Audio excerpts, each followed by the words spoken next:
Usai menjalani lebaran di kampung halaman, para pemudik kembali pulang ke tempat bekerja untuk melaksanakan aktivitas. Dengan kondisi ini, beberapa loket bus akan alami peningkatan penumpang.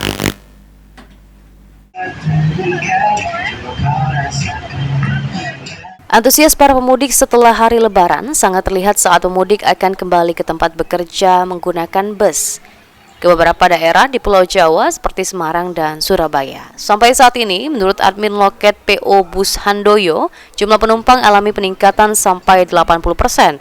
Meski harga tiket bus mengalami kenaikan mencapai 40%. Kalau ini banyak kalau harus balik. Meningkat berapa persen? Meningkat sekitar 80%. Untuk masalah harga tiket, apa ada kenaikan? Apa masih normal dari sebelum lebaran kemarin? Harganya ada kenaikan dari harga lebaran. Berapa persen nggak naikkan harga tiket? Sekitar itu 40%-an. Mendominasi banyak kemana, Pak? Yang pulang kampung? Banyaknya ke Jawa Tengah. Selain itu? Selain itu yang ke Jawa Timur. Jawa Timur, Jawa Tengah, kita yang pasti Jawa Timur, Jawa Tengah. Soalnya bis kita lainnya di sana. Walau alami kenaikan harga tiket, namun para penumpang bus tidak keberatan karena mereka harus kembali pulang ke Jawa untuk bekerja seperti biasanya.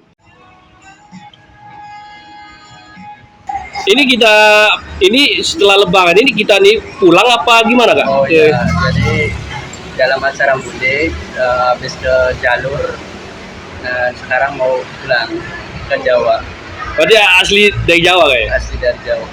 Oh, sekedar lebaran aja ke Palembang. Lebaran ke orang tua, ya. Ninja orang tua.